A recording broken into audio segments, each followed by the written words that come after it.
Nuttall and Mann Saloon, Deadwood, Dakota Territory, August of 1876.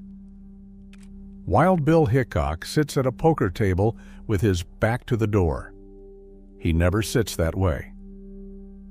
But today the only open chair faces the wrong direction, and he takes it anyway. A man named Jack McCall walks up behind him, one shot to the back of the head. The most famous gunfighter in the American West slumps across the table and never moves again. No showdown, no drawn pistol, no walk at high noon. Just a chair that faced the wrong way and a bullet from a man he never saw. Hollywood has been showing you how gunslingers died for over 100 years. But how many of them actually died the way the movies show it? That question is going to follow us through every name on this list, and the answer may be the most brutal fact of all. So let us start at the bottom and work our way up to the death that rewrites the legend entirely. Number 12.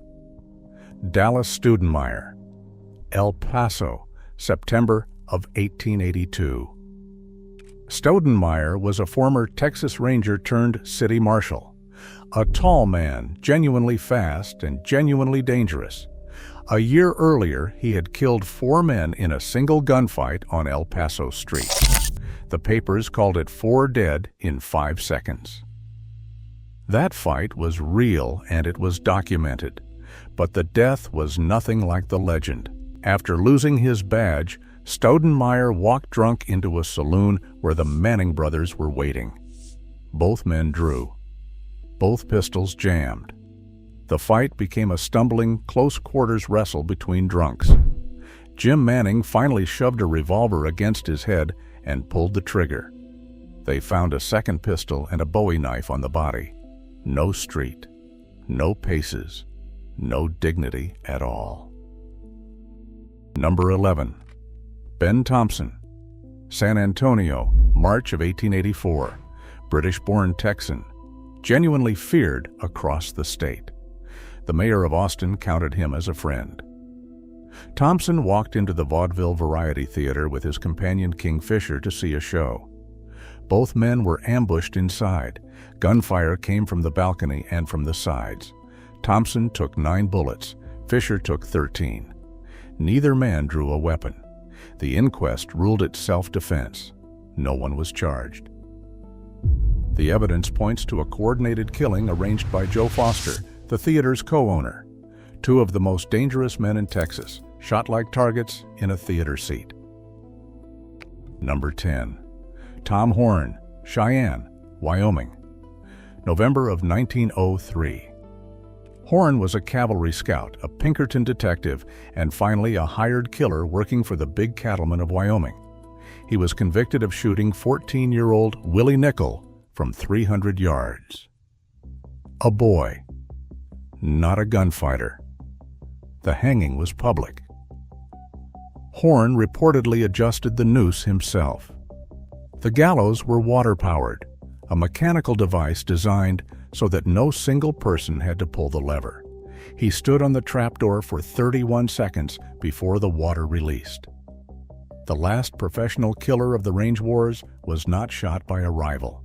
He was hanged by a machine that nobody wanted to operate. Number 9. Johnny Ringo, Turkey Creek Canyon, Arizona, July of 1882. Found sitting against a tree with a bullet hole in his right temple. His boots were off. 1 sock was missing. A strip of his own undershirt was wrapped around his feet.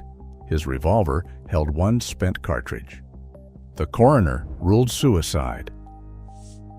The Earp legend claims Wyatt or Doc Holliday killed him. There is no credible evidence for either story.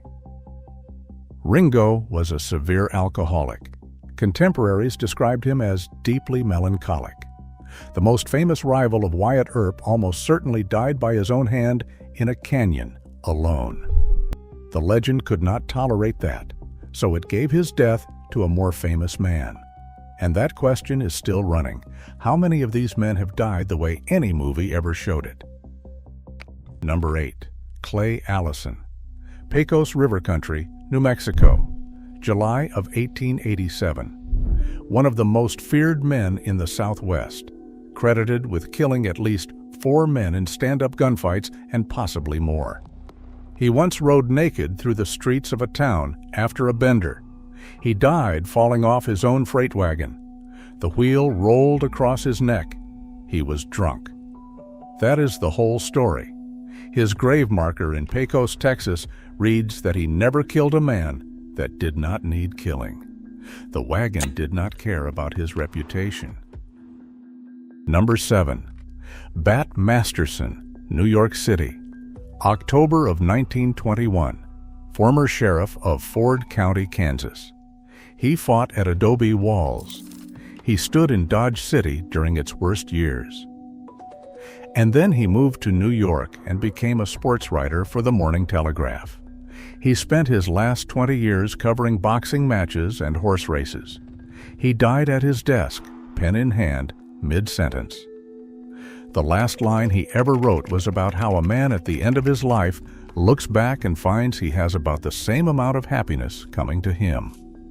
A newspaperman's death, not a gunfighter's, and the truest ending on this list. Number 6. John Wesley Hardin, El Paso, August of 1895. He claimed 40 men. The documented number is closer to 12, but even 12 made him one of the deadliest men in Texas. He spent 15 years in Huntsville prison, studied law, and came out a different kind of dangerous. On the night of August 19th, he stood at the bar of the Acme Saloon, rolling dice and drinking. John Selman, an old lawman with a grudge, walked in behind him and fired a bullet into the back of his skull. Hardin never turned around. He was dead before his body hit the floor. The fastest gun in Texas did not get to touch his. Number 5. Doc Holliday, Glenwood Springs, Colorado, November of 1887. Tuberculosis. He had been dying since his 20s. By the end, he weighed under 120 pounds. He spent his final weeks at the Hotel Glenwood, bedridden, coughing blood, tended by strangers. The legend says his last words were, "This is funny." He was looking down at his bare feet. He had always expected to die with his boots on. Whether the words are real or not, the image is true. A man who walked through the gunfight at the OK Corral ended in a rented room, wasted to nothing, shoeless, alone. The gun on the nightstand was useless against the thing that actually killed him. We are past the halfway mark now, and not one man has died standing, facing his enemy, hand over his holster. Not one. Number 4. Wild Bill Hickok. Come back now to that saloon in Deadwood. The bullet entered behind his right ear and exited through his right cheek. McCall had walked through the front door, crossed the room in full view of the other players, and fired from less than 3 feet away. His motive was likely a gambling debt from the night before. Not a feud, not a rivalry. A card game. The famous dead man's hand, aces and eights, was not described until decades after the killing. It may be pure invention. What is not invention is this. Hickok knew the risk of that chair. He had asked another player to switch seats and been refused. The most decorated gunfighter of his generation sat down anyway, and a man no one remembers walked up behind a man everyone does. That is the distance between the legend and the record. Number 3. Jesse James, St. Joseph, Missouri, April of 1882, shot by Robert Ford in the back of the head while standing on a chair to straighten a picture frame in his own parlor. His wife and children were in the next room. Ford used a .44 caliber Smith & Wesson that Jesse himself had given him. The two had been living under the same roof. Jesse had taken his guns off because the day was warm. That is the detail the myth cannot absorb. The most wanted outlaw in America trusted the man who killed him and removed his weapons in his own home because he was hot. The folk song that followed called Ford the dirty little coward that shot Mr. Howard. It is one of the oldest songs still sung in this country. America mourned the outlaw and damned the man who ended him. Number 2. Billy the Kid. Fort Sumner, New Mexico, July of 1881. Pat Garrett was sitting on Pete Maxwell's bed in a pitch-black room, asking Maxwell where the kid was. Billy walked in barefoot. He had been cutting meat from a hanging beef on the porch. He carried a butcher knife, not a revolver. He saw a shape he did not recognize and whispered in Spanish, "Who is there?" Garrett fired twice. The first bullet struck Billy above the heart. He was 21 years old. The most famous outlaw in the American West died barefoot in the dark, holding a kitchen knife, asking who was in the room. Not a single element of that death has ever been shown accurately in a major film. Number 1. Wyatt Earp, Los Angeles, California, January of 1929. He outlived them all, every rival, every partner, every ghost from Tombstone. After the OK Corral and the Vendetta ride, after the legend was already half built, Earp moved to Los Angeles. He became a real estate investor, a boxing referee, a mining speculator, and finally a consultant to the early Hollywood westerns that were already turning his life into something he would not recognize. Tom Mix was a pallbearer at his funeral. William S. Hart wept at the service.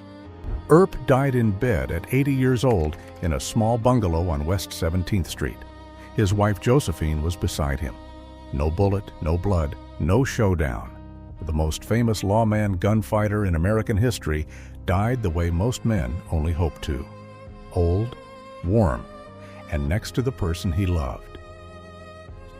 So here is the answer to the question I asked at the start. How many of them died the way the movies show it? None. Not one. 12 of the deadliest men the frontier ever produced. And not a single one died standing in the street, facing his enemy, hand over the holster. The quick-draw showdown that defines the entire Western genre did not kill any of them. Most were shot from behind. 2 died of disease or old age. 1 fell off a wagon. 1 was hanged by a machine. 1 very likely pulled the trigger himself. 1 died writing a newspaper column about happiness. So who built the LIE? Owen Wister, whose novel The Virginian in 1902 invented the walk-down duel on a town street. Pure fiction. Stuart Lake, whose 1931 biography of Wyatt Earp was written with Earp's own cooperation and is now regarded by serious historians as more legend than fact. Ned Buntline and the dime novelists who turned living men into paper heroes while the men were still breathing. And John Ford, who filmed My Darling Clementine in 1946 and rearranged the geography, the timeline, and the body count of the OK Corral to fit a movie screen. They gave us the version we wanted, and we let it bury the version that was true. The real frontier did not give its men a clean death or a fair fight. It gave them dark rooms and dirty saloons and rented beds. It killed them because a chair faced the wrong direction, or a friend turned, or a disease did not care what name a man carried. We built an entire mythology around a death that never once happened, and we let it cover the men who actually lived and bled and died without anyone recording the truth. Somewhere in Deadwood, a man sat down in the wrong chair because it was the only one open, and 100 years of movies have never once shown you that moment the way it happened. That tells you everything about which story we wanted and which one was true.